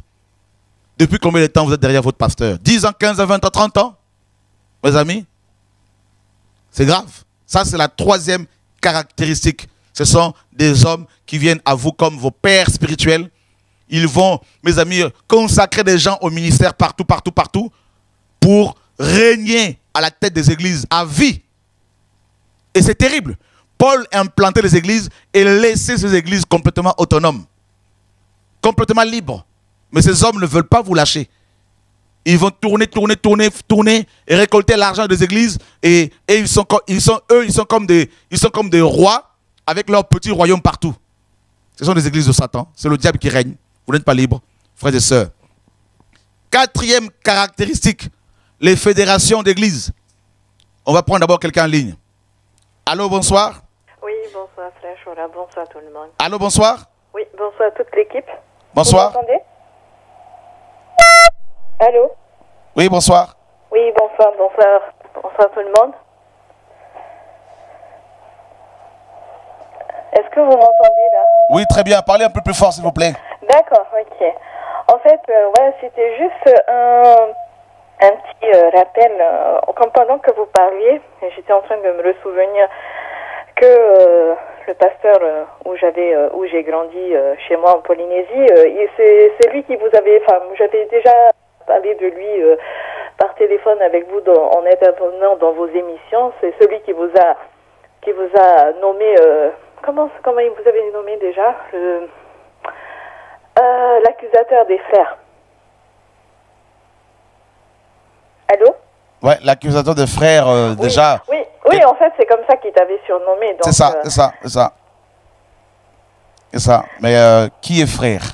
Oui, voilà, c'est ça. En fait, non, je rigolais là tout à l'heure parce que pendant que je t'écoutais voilà, parler, ça m'était revenu tout ça parce qu'il n'y avait pas longtemps aussi, je l'avais écrit en message privé, tout ça. Et parce qu'il me disait au mois de mars qu'en fait, que si un frère péchait, selon Matthieu 18-15, qu'il fallait d'abord sur la présence de un ou deux témoins, voir avec la personne en fait qui a péché et tout ça, bref. Et donc dernièrement, je suis revenue vers lui en message privé, je lui avais demandé, je lui avais dit que lui seul était apte à me répondre. Je lui ai dit pourquoi tu vends les enseignements, tout ça, patati patata. Et donc en fait, je rigolais parce que quand tu parles, on est vraiment éclairé et donc du coup heureusement par vos enseignements, ben nous aussi on se laisse plus bobiner par ces charlatans, hein. Maintenant on n'en veut plus de ces charlatans, on sait que maintenant ce sont des charlots et donc du coup sincèrement, parce que avant on les croyait vraiment pour, enfin moi je le pensais vraiment être un homme de Dieu, mais depuis que je suis TV de vie, pour moi c'est un charlatan, c'est bon. C'est pour ça que je me suis permise d'aller direct au but. Je lui ai dit pourquoi tu vends, parce que patati patata. Et donc il a répondu à côté. Il me disait voilà que j'avais qu'à regarder ma vie, tout ça.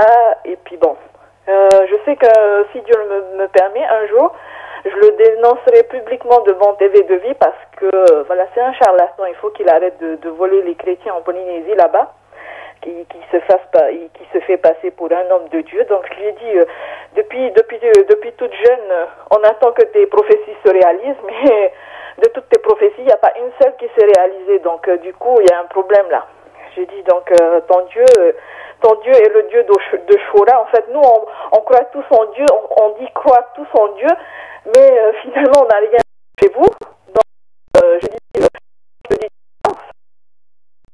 parce que j'ai grandi chez pentecôtiste, bye bye, parce que j'étais ni pentecôtiste, ni catholique, ni protestant, ciao, j'ai plus besoin de vos machins là, vous les gardez, et puis moi voilà, là où il y a la vérité, c'est là où je suis, et voilà, donc du coup, il me disait oui, que je suis vraiment, que je disais vraiment n'importe quoi, que je volais Dieu, parce que j'étais une voleuse, parce que je donnais pas la dîme à Dieu, et que je serai punie pour ça. Hein, voilà, enfin, plein de malédictions, plein de menaces. Mais que Dieu soit béni en tout cas, ma soeur. Est-ce que tu pourras rappeler après l'émission pour que je finisse un peu ce que Dieu me met à cœur là? Il n'y a pas de souci. Merci, merci. Merci. Donc on a vu que la quatrième, amis, caractéristique et les dominations et voilà, donc les pastorales et en fait toutes ces organisations complètement humaines, d'accord, donc qui constituent en fait la religion. Et nous sommes dans Ésaïe 30, verset 1er. Malheur, dit l'Éternel, aux enfants rebelles qui prennent des résolutions sans moi et qui font des alliances sans ma volonté pour accumuler péché sur péché, qui descendent en Égypte sans me consulter pour se réfugier sous la protection de Pharaon et chercher un abri sous l'ombre de l'Égypte. La protection de Pharaon sera pour vous une honte, et l'abri sous l'ombre de l'Égypte, une ignominie. Voilà. Donc, vous voyez ici, c'est la compromission. Donc, la quatrième caractéristique qui montre, qui prouve qu'une église appartient à Satan, ce sont les fédérations, les alliances humaines. Ici, Dieu, n'est-ce pas, fait des reproches à son peuple qui, mes amis, prenaient des résolutions sans le consulter, qui faisaient des alliances sans sa volonté, des alliances complètement contre nature. D'accord? Donc comme Daniel 2 le dit, ils se mêleront par des alliances humaines, hein, l'argile et le fer. D'accord? Donc c'est exactement ce qui se passe. Voilà pourquoi beaucoup de pasteurs aujourd'hui font des alliances avec Babylone, avec le monde, avec la politique. Ils font de la politique de plus en plus. Sortez de là. Sortez de là. Ils créent des partis politiques. Sortez de là. C'est le diable carrément qui est dedans. Mes amis, et ils font des alliances aussi écuméniques avec les catholiques, les protestants, les évangéliques. C'est le diable également qui était de la parté. Voyez? Ils font des alliances avec mes amis Pharaon. Pharaon, c'est le monde, l'Égypte. C'est-à-dire, ils sont dans les fédérations qui sont dominées, gérées contrôlées par les francs-maçons, les rosicruciens. Toutes les fédérations d'église, là, mes amis, ne sont pas dans la volonté du Seigneur. Donc, si votre pasteur, votre église est dans une fédération, c'est simple, vous recevez l'esprit de l'antéchrist. Car on ne donne que ce que l'on a. Jésus n'était pas dans une fédération. Voilà pourquoi il était chassé des synagogues. Paul, Pierre, Jacques et Jean n'étaient pas dedans. Ils étaient membres du royaume de Dieu. Nous n'avons pas besoin de toutes ces organisations pour être unis. Car nous sommes déjà unis par le Seigneur grâce à l'œuvre de la croix. C'est lui qui nous a unis dans un même corps par le baptême du Saint-Esprit. Selon 1 Corinthiens 12. Ce n'est pas un homme qui viendra pour unir encore les chrétiens visiblement. Nous sommes déjà un en Christ. Tout est déjà accompli, nous dit la parole, frère. Voyez? Donc, ils descendent en Égypte sans consulter le Seigneur. Sans consulter le Seigneur, ils vont se réfugier sous la protection de Pharaon. Donc, on nous propose aujourd'hui, mes amis, l'adhésion. On propose à beaucoup de pasteurs l'adhésion aux églises, aux fédérations d'églises qui sont dirigées par les hommes politiques, par Babylone, par les démons, le diable, par les francs-maçons, pour être protégés. Voilà pourquoi beaucoup de pasteurs vont adhérer à ces fédérations pour ne pas que leurs bâtiments soient fermés. Donc, pour protéger leurs entreprises dans lesquelles leurs prisons dans lesquelles ils vous enferment, ils vont, mes amis, s'associer avec le diable. Si vous apprenez que votre pasteur est dans une fédération, quittez son assemblée, quittez son ministère, ça va vous polluer. La parole est claire, frères et sœurs. Voilà. Ils cherchent un abri sous l'ombre de l'Égypte. La protection de Pharaon sera pour vous une honte. Et l'abri de l'ombre de l'Égypte, une ignominie. Voilà. Ésaïe 31, verset 1er. Malheur à ceux qui descendent en Égypte pour avoir du secours, qui s'appuient sur des chevaux et se fient à la multitude des chars et à la force des cavaliers, mais qui ne regardent pas vers le Saint d'Israël et ne recherchent pas l'Éternel. Voilà. Donc là, ils s'appuient sur la multitude des chars. En fait, ils ont des connexions entre eux, entre pasteurs. Ils sont nombreux à se connecter les uns les autres. Ces pasteurs aiment plus les connexions avec les uns les autres que la relation avec le Seigneur, que l'intimité avec le Seigneur. Ils préfèrent, mes amis, bafouer leur relation personnelle avec Dieu au profit de la relation avec les uns les autres. Voyez, les contacts. Ils courent après les contacts, les connexions aux États-Unis, au Canada. Ils sont contents, ils sont fiers. Ils vont faire l'apologie des grands ministères américains, entre guillemets. Mes amis, parce que les plus grands devant Dieu ne sont pas forcément, mes amis, reconnus comme étant des grands devant les hommes. Vous voyez, souvent ils sont rejetés, comme Jean-Baptiste d'ailleurs. Donc, vous voyez, donc si votre pasteur invite dans votre assemblée chaque mois des pasteurs de l'extérieur qui viennent pour faire des séminaires sur séminaires, sachez que, mes amis, commencez à prier pour que Dieu vous montre réellement ce qui se passe. Parce que ces marchands qui viennent comme ça, ils vont vous dépouiller, bien évidemment. Il faut les loger dans les hôtels 3-4 étoiles. Il faut les conduire, il faut les nourrir. C'est du commerce purement, pur et simplement.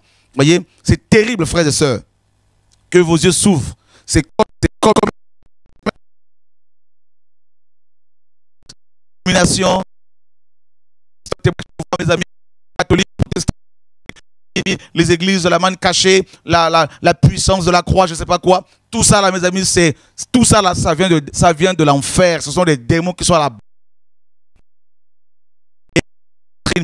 sont dans l'évangile qui est bâti de Dieu. Il faut respecter les oins de Dieu, mes amis. L'homme de Dieu, la femme de Dieu, tout ça, tout tourne autour de l'homme qu'il faut servir, l'homme. Tout ça là, ce sont les démons, c'est les doctrines des démons, selon 1 Timothée 2. 1 Timothée 4, verset 1er, pardon. Voyez? Donc, dans toute cette dénomination, mes amis, cette alliance, mes amis, il y a des enfants du Seigneur qui sont là, qui sont emprisonnés. Mais croyez-moi, Dieu les sortira de plus en plus de ce système des hommes au nom de Yeshua. Donc, ces alliances-là, écuméniques, tout ça là, beaucoup sont dedans. Et cinquième caractéristique, mes amis, et c'est le péché, bien sûr. Le péché. On tolère. Regardez comment les femmes sont habillées, les hommes sont habillés. Hein? Regardez, mes amis, comment les gens vivent ils vivent en concubinage, maritalement, sans être mariés. Tout ça. Et c'est le péché comme pas possible. Le péché n'est pas dénoncé. Là où il n'y a pas de dénonciation du péché ouvertement, Dieu n'est pas là-dedans. Là où il y a l'Esprit de Dieu, c'est là où on dénonce le mal. Ouvertement. Donc si votre pasteur ne dénonce jamais le péché, la convoitise, le péché dans toutes ses formes, sous toutes ses formes, mes amis, s'il ne le fait pas, il est mordu par les démons. C'est clair. Et sixième et dernière caractéristique que nous allons développer ce soir, il y en a plusieurs. Hein? Christ est absent. 1 Corinthiens 3 nous dit, Paul dit au verset 11, hein? Donc personne d'autre ne peut poser un autre fondement que celui qui a été posé, savoir Jésus-Christ. Donc regardez bien leurs affiches de séminaire, on ne voit plus Jésus. Regardez bien, faites le tour de leur site, vous verrez que le nom de Jésus est parfois soit absent, soit peu écrit en petits caractères, et leur nom, les noms de ces hommes en grand caractère. Regardez bien. D'accord? Donc, Jésus est exclu, chassé du temple. Chassé comme dans Apocalypse 3 nous dit dans l'église de Laodicée. Le Seigneur se trouve à la porte et il frappe. On l'a mis dehors. Jésus est absent. On n'enseigne pas sur l'enlèvement de l'église. Il n'enseigne pas sur le retour de Jésus. Il n'enseigne pas sur la sanctification, sur la crainte de Dieu. Voyez, sur la foi, la dépendance que vous devez avoir vis-à-vis du Seigneur. Il n'enseigne pas sur la famille, l'homme et la femme et les enfants qui doivent d'abord dépendre du Seigneur. Ils se mettent entre vous et vos femmes. Voyez, frère. Et donc Christ est absent. Parce que là où il y a Christ, comme Jean-Baptiste, tout le monde dira qu'il croisse, hein, et que nous diminuons. Voyez? Mais eux, ils sont tout le temps au centre, Regardez leurs photos, regardez leurs noms, partout. Où est Jésus dans tout ça? Jésus est absent. Absent. Vous allez trouver du racisme, du tribalisme. Vous allez trouver, mes amis, de l'orgueil. Vous allez trouver de... Vous savez, il y en a qui confondent l'orgueil. Ils pensent que parce qu'ils confondent l'audace, hein, ils pensent que... Il y a une confusion actuellement. L'audace, hein, que les frères et sœurs ont par rapport à la foi en Yeshua est souvent comparée, traitée d'orgueil. Mes amis, non. Un orgueilleux, c'est quelqu'un qui ne veut pas obéir au Seigneur. C'est ça l'orgueil. Hein? L'orgueil, c'est la rébellion. Hein? Un rebelle est un orgueilleux. Le rebelle refuse de se plier à la parole de Dieu, de se soumettre aux ordres du Seigneur. Voyez, frère, Christ est absent tout simplement. Voyez, là où il n'y a pas Christ, là où il n'y a pas de délivrance authentique, là où les démons ne sont pas chassés, là où il n'y a pas de conversion, là où il n'y a pas de délivrance, Dieu n'est pas là-dedans. Le Seigneur disait, si c'est par le doigt de Dieu que je chasse les démons, le royaume de Dieu est donc venu jusqu'à vous.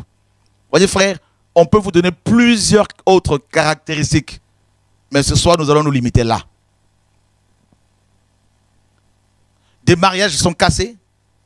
Il y a des fausses couches parfois. Les femmes font des fausses couches. Voyez? Et vous allez voir également que dans ces églises, le pasteur passe sa vie à voyager, à prendre les avions partout. C'est un touriste. Un touriste. Il voyage partout, il va prendre de l'argent gauche à droite, il revient, il récupère vos offrandes. Voyez? C'est du commerce. Alors vous avez 5 minutes si vous voulez nous appeler pour témoigner. Les frères et sœurs, je ne sais pas si vous avez quelque chose à dire avant la fin. Que Dieu, mes amis, nous garde. Voilà, nous devons dépeindre correctement les églises de Satan parce qu'ils travaillent. Hein, ils travaillent. Des conversions réelles, il n'y en a pas. Hein. Et ils veulent remplir à tout prix leur bâtiment plutôt que de remplir le royaume de Dieu. Voyez? Ils vous demandent, s'ils ne vous voient pas un dimanche, ils vous appellent pour savoir où vous étiez. N'est-ce pas? Ils passent de maison à maison. Ils vous appellent régulièrement pour savoir comment vous allez afin de mieux vous contrôler. D'accord? Voilà. Donc, il y a plusieurs, ils ont des tactiques, ils ont des méthodes comme ça qu'ils ont développées pour pouvoir vous contrôler, vous manipuler. Et il faut vraiment, mes amis, être avertis. Voilà. Être enseigné suffisamment pour ne pas se faire avoir. Que Dieu nous garde, que Dieu vous garde, frère. L'heure est grave. L'heure est grave. Allô, bonsoir. Allô, bonsoir. Oui. Ouais, je voulais parler directement. Je suis sur TV Devi. Tout à fait. Ouais. Donc, je peux dire un témoignage, mais c'est court. C'est depuis janvier que je vis TV Devi sur Facebook chez une amie. Et depuis là, je suis le message du frère Choura et le message du Seigneur, ça a changé ma vie. Amen. J'étais religieuse, j'étais les églises, la Babylone, j'ai quitté tout. Amen. Bonsoir, frère Choura. Bonsoir. Dieu est bon. Ouais, c'est ça. Amen. Ok. Que Dieu vous garde en tout cas. Gardez vos délivrances. Alléluia. Voilà. Okay, Voilà. Il y a beaucoup de chrétiens comme ça, mes frères et sœurs, qui sont libérés. Hein, libérés du joug des hommes. Libérés de leur contrôle. Voyez? Libérés, totalement libérés. Libres pour mieux servir le Seigneur. Voilà. Que Dieu nous garde, frères et sœurs. Et voilà, en tout cas, je ne veux plus faire partie de l'église de Satan. Jamais, jamais, jamais. N'est-ce pas? Jamais. Voilà. Et il y a plein d'autres caractéristiques. Hein. Quand ils prient pour votre guérison et que vous êtes guéri, votre délivrance et que vous êtes délivré, ils vont vous demander de l'argent. Et si vous ne les bénissez pas, ils vont dire non, mais c'est moi qui ai prié pour elle. C'est moi qui ai prié pour lui. Tout ça. Allô, bonsoir. Allô, bonsoir. Bonsoir. Écoutez, ce serait juste pour partager vite fait un passage biblique, parce que ça m'a fait penser à ce passage biblique, comme quoi nous-mêmes qui sommes réveillés, nous devons aussi faire très attention. Donc c'est Ésaïe chapitre 39. Donc en ce temps-là, Mérodach Baladan, fils de Baladan, roi de Babylone, envoya des lettres avec un présent à Ézéchias, ayant appris qu'il avait été malade et qu'il était guéri. Et Ézéchias en eut de la joie, et il leur montra son trésor, l'argent, l'or et les aromates, et l'huile précieuse, tout son arsenal et tout ce qui se trouvait dans ses trésors. Il n'y eut rien qu'Ézéchias ne leur montra dans sa maison et dans tout son domaine.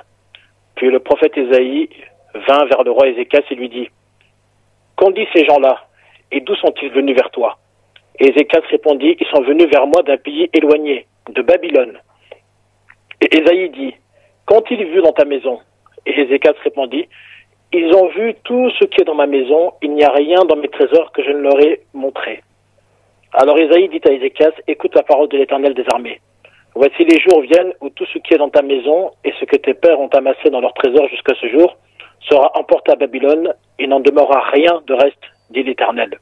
On prendra même de tes fils qui seront issus de toi et que tu auras engendrés, pour être eunuques dans le palais du roi de Babylone. » Et Ézéchias répondit à Isaïe, « La parole de l'Éternel que tu as prononcée est bonne. » Et il ajouta, du moins, « Il y aura paix et sûreté pendant mes jours. »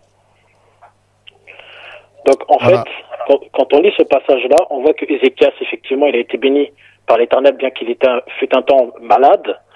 Et bizarrement, quand il a trouvé sa guérison et sa délivrance, par rapport que l'Éternel lui a ajouté 15 années de sa vie, et ben bizarrement, il y a eu des gens de Babylone à ce moment-là qui ont voulu s'enquérir de sa santé. Et puis quand ils sont venus, ils ont été pour eux un objet de malédiction. Donc c'est comme si quelque part, étant sorti de Babylone, il est retourné à Babylone, il a été repollué, et du coup il y a eu un jugement à la fin qui a été prononcé sur lui. Qu'est-ce que vous pensez de ce passage? Ben, disons que j'ai eu longuement à méditer ce passage, et mais ce n'est pas Ézéchias qui a été repris ici. La prophétie concernant la captivité des Juifs avait déjà été annoncée bien avant Ézéchias. Donc, le Seigneur est en train, en fait, on sait que Ézéchias est un homme qui a beaucoup craint le Seigneur. Voilà, donc les Juifs de l'époque, malheureusement, avaient rejeté le Seigneur. Donc du coup, le Seigneur a permis en fait à ces gens de voir effectivement toute la richesse qu'avaient acquise les Juifs. Et au lieu de s'attacher au Seigneur, comme la parole le dit, plus Dieu ouvre des portes, plus nous devons nous attacher à lui. Eux, ils s'étaient détachés du Seigneur, mais toutefois, pendant le règne d'Ézéchias, cet homme s'était beaucoup attaché au Seigneur. Et il le dit lui-même qu'il ne verra pas ces choses durant sa vie. Donc c'est une prophétie qui avait été libérée pour des années à venir, c'est-à-dire près de 150 ans après. D'accord. Voilà. Donc c'est-à-dire, parce que Ésaïe a prophétisé dans Ésaïe 45, Ésaïe 44 vers la fin, Ésaïe 45, il a parlé de Cyrus. Cyrus, oui, effectivement, oui. Donc il a parlé de Cyrus 150 ans avant sa naissance. Oui. Et puis il dira, Ésaïe va parler également de la restauration, du rétablissement, de la reconstruction de Jérusalem alors qu'elle n'était pas encore détruite. D'accord. Donc ce n'était pas parce que Ézéchias avait montré ses richesses à ces hommes. C'était en fait Dieu qui confirmait à Ézéchias que ses descendants, que Jérusalem serait détruite à cause de leurs péchés.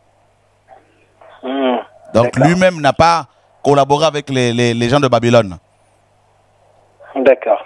Voilà. Et on a vu Salomon, les gens des nations, aller à Jérusalem pour voir ce qui s'est passé. Donc maintenant, lui n'a pas collaboré avec ces gens-là. Ils sont venus voir combien son Dieu était grand. D'accord. Et puis, montrer combien Dieu était grand. D'accord. Voilà. Et quand Dieu va restaurer, quand Dieu va dire qu'on va prendre on va prendre de tes enfants pour en faire des eunuques à Babylone. Et effectivement, Daniel, dans Daniel 1, on nous dit qu'il était, de race royale. Hein? Oui. Daniel, Meshach, Abednego et Shadrach. Donc ils étaient des enfants de rois. Donc 150 ans après, cette prophétie s'est accomplie. D'accord, merci beaucoup. Et puis, une petite dernière question, frère Chora. C'est quand justement il y aura... et c'est quand qu'on pourra avoir accès, si c'est possible, maintenant je ne sais pas, à la vidéo où Benito avait pris, avec la réunion de jeunesse avec Benito, et juste un peu avant, il y avait le témoignage des frères algériens, du couple algérien-kabyle. Est-ce que bientôt ça sera mis ou en fait... Oui, justement, tu m'as rappelé, merci de me l'avoir rappelé. Donc je vais demander à l'équipe technique de nous retrouver cette vidéo. Ce serait une bonne chose pour pouvoir la diffuser, effectivement. Ok. Donc on va s'organiser. Merci beaucoup, que Dieu vous bénisse tous. Hein. Merci, au revoir. Au revoir. Voilà, mes amis, quelqu'un a quelque chose à dire ici ou ça va, on clôture, je ne sais pas, Yann? Ok, frère. Alléluia. Bonsoir. Bonsoir, ouais, c'est bon. Bonsoir à tous. Donc moi, en fait, je voulais revenir sur l'enseignement que tu as partagé pour vraiment démontrer que la parole était vraie. Je crois que c'était hier. J'étais sur Internet et voilà, je naviguais sur le net et j'étais parti voir justement la vie de certains enfants de la foi que tu as formés et qui ont malheureusement dévié. Et justement, on voyait que, j'ai pu voir qu'un d'entre eux a fait une interview où il disait que maintenant, en fait, il est devenu le pasteur principal d'une vision qu'il a lui-même fondée. Et après, je navigue encore sur le net et j'ai vu l'album de sa femme qui chantait et qui était mis en vente. Donc en fait, quand j'ai entendu l'enseignement ce soir, je me dis vraiment que la parole est vraiment vraie. C'est ça. Et que Dieu ne ment vraiment pas et que tout est dans la parole. C'est ça. Donc, l'égarement. Voilà. Ils sont frappés par l'esprit d'égarement et très rebelles au Seigneur. Et vous savez, la parole est claire. C'est lui qui t'a engendré dans le Seigneur. Si tu te lèves contre lui, tu ne peux pas aller loin. Dieu est un Dieu juste. Voyez? Donc la parole est claire. Et ils vont renier même d'où ils sont sortis, même dans leur égarement, alors que nous avons des vidéos où ils sont en train de dire papa, merci de nous avoir formés. C'est parce qu'on ne veut pas faire la guerre charnellement. Donc on les laisse avec le Seigneur. En tout cas, les enfants de Dieu ont les yeux clairs, ils voient. Donc, Dieu m'a dit aussi, c'est lui qui les a suscités, comme dans Psaume 23, pour faire éclater sa gloire. Parce que Dieu dit à Moïse d'aller libérer son peuple, et en même temps, il suscite à la fois Moïse et Pharaon. Donc, vous voyez, Pharaon qui, malgré les miracles que Moïse opérait, que Dieu opérait par Moïse, s'endurcissait. Et plus il s'endurcissait, plus Dieu faisait éclater sa gloire. Donc, en fait, Dieu les a carrément suscités, parce qu'ils ne sont pas de Dieu. C'est parce que celui qui est de Dieu écoute la parole de Dieu et ne va pas vendre ses produits. hein, ses albums, et se présenter comme un pasteur principal, et pour aller faire l'apologie des ministères américains qui sont des voleurs, qui vendent des pins comme Benny Hinn, qui vendent des pins à 500 €, hein, et qui va prier sur la tombe de cette femme, Catherine Kuhlman, et on ne peut pas faire la... Comment dire, se comparer ou se réclamer de ces ministères-là. Il faut vraiment être complètement frappé par le Seigneur. Et c'est dommage. Parce que la fin de tout ce monde-là, s'il n'y a pas la repentance, c'est l'enfer. Et ça fait mal au cœur, hein, parce qu'on aime les âmes. Voilà. Donc, que Dieu soit béni. Et on va prendre une dernière personne en ligne. Allô, bonsoir. Oui, bonsoir frère Chora et bonsoir à tout le monde sur le plateau. Oui, allô? Oui, bonsoir. Oui, voilà. Donc j'avais une question donc à poser. Je voulais savoir en fait ce que tu penses en fait de la place de la femme dans le ministère. Donc si la femme avait le droit d'enseigner par exemple. Ça, je voulais avoir en fait ton avis là-dessus. Et puis une deuxième question.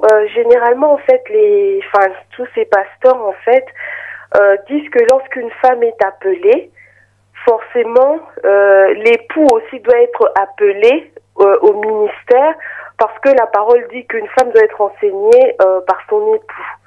Donc, je voulais avoir en fait ton point de vue par rapport à la parole là-dessus. C'est sûr que Dieu qui respecte l'ordre, parce qu'il est dit clairement que Dieu est un Dieu d'ordre. En fait, il n'est pas le Dieu de confusion, littéralement. Il ne peut pas établir l'homme comme étant le chef de sa femme et ne pas passer par lui et passer par sa femme pour l'appeler au ministère. Et c'est le désordre. Donc, on voit des femmes dans la Bible qui ont servi le Seigneur, notamment dans le Nouveau Testament, comme Aquilas et Priscille. Les deux étaient ensemble comme Andronicus et Junias. Junias dans Romains 16. Les deux aussi étaient ensemble. Donc, je crois qu'une femme peut, si elle est inspirée par le Seigneur, apporter un enseignement inspiré, mais de là à l'établir pasteur, comme pasteur, apôtresse, pour diriger les églises, non, on n'a pas vu de femmes diriger les églises, donc ça c'est le risque à ne pas prendre. Et toutefois, une femme peut avoir un ministère, hein, donc pour aller prier pour les gens ici et là, enseigner la parole ici et là, notamment les femmes. Paul dit que les femmes enseignent aux jeunes femmes, leur apprennent comment aimer leur mari, et ça, il n'y a pas de problème. Mais il faut vraiment qu'elle soit inspirée. Et quand c'est comme ça, il vaut mieux qu'elle soit accompagnée de son époux. Et pour ne pas justement qu'elle soit trop exposée, parce que sinon c'est des dégâts. D'accord. Voilà. D'accord, ok. Ben, merci beaucoup. Et puis que le Seigneur vous bénisse et vous encourage encore, vous fortifie. Merci. Et merci à TV2J. Bonne soirée à tous. Bonne soirée. Merci. Bonne soirée à tout le monde. L'émission s'arrête là. Merci. Tu voulais dire quelque chose? Voilà. On s'arrête là. En tout cas, que Dieu vous garde. Merci pour vos prières, vos soutiens. Et croyez-nous, croyez-moi, frères, nous ne sommes pas parfaits, mais nous voulons répondre simplement à l'appel du Seigneur. Et nous ne voulons pas repartir dans Babylone. Nous sommes en train tous de sortir de Babylone. Personne ne peut lever la main et dire que moi je suis arrivé. Personne, même Paul disait qu'il n'avait pas atteint la perfection. Donc Dieu sait que nous sommes faibles. Et nous dénonçons non parce que nous sommes méchants, parce que nous voulons casser les gens, mais parce que nous voulons voir des frères et sœurs aller au ciel et notre Dieu glorifié. C'est ça qui nous anime. Donc il n'y a pas d'autre motivation. Et des pasteurs qui veulent, mes amis, partager avec nous, on le reçoit, croyez-moi. Donc on le reçoit. Vous avez vu, on a fait des émissions ici avec des pasteurs qui sont repentis. Et nous nous mettons au-dessus de personnes et d'aucun pasteur. Et voilà, donc Dieu nous demande de faire des choses et nous voulons les faire fidèlement. C'est ça notre mission, voilà. Et on n'est pas les seuls à partager ces enseignements. Il y a des frères et sœurs dans le monde entier qui le font, peut-être beaucoup mieux que nous, mais nous voulons simplement être fidèles à l'appel du Seigneur. Voilà, merci encore à vous pour vos prières, pour vos soutiens. Et la Bible sort d'ici la fin de l'année, comme vous le savez. Continuez à prier pour nous, hein, soutenez-nous par vos prières. Et continuez aussi à soutenir, selon que Dieu vous mettra à cœur, dans la liberté, financièrement, pour qu'on puisse enfin sortir cette Bible. Donc David, pour le soutien, les gens qui veulent soutenir, parce que j'ai eu des coups de fil, notamment aujourd'hui, notamment un frère aux États-Unis qui disait comment faire pour soutenir, parce qu'il y en a qui ne le savent pas. Donc comment faire par rapport à cette Bible notamment. On a mis toutes les informations sur le site TV2Vie. D'accord. Il y a un onglet soutien. Et D'accord. après, les personnes peuvent choisir le soutien qu'ils veulent apporter au niveau du projet de la Bible. D'accord. Donc continuez à soutenir en tout cas TV Radio de Vie, le journal de Dokimos. et toute cette vision que le Seigneur nous a donnée. Encore merci pour vos appels, nous sommes encouragés, parce qu'il y en a qui appellent régulièrement, nous reconnaissons quand même des voix, même si on ne se voit pas, mais nous reconnaissons quand même des voix des frères et sœurs. Et voilà, donc vous êtes dans la liberté, hein, donc continuez à appeler, à participer. Et bonsoir à tout le monde, bonjour à tous les frères et sœurs qui sont du côté du Canada, Guadeloupe, Martinique, tout ça, l'île de la Réunion, Madagascar, l'île Maurice, l'île de la Réunion et les États-Unis et voilà, la Guyane. Soyez tous, le Brésil, tous fortifiés, encouragés. Et nous vous donnons rendez-vous pour ceux qui sont en Belgique demain, vendredi, et à partir de 18h30, 19h, sur, mes amis, la rue de l'Épée à Bruxelles. Et pour notre réunion habituelle de réveil, et que nous allons arrêter d'ici quelques semaines. Et ensuite, ce dimanche, nous sommes à Rotterdam. Donc, merci Yann pour le slide que tu feras pour bien indiquer le chemin, l'adresse aux frères et sœurs qui veulent venir. Voilà. Merci encore frères et sœurs. À tantôt, comme disent les Belges. Que Dieu vous garde. Au revoir.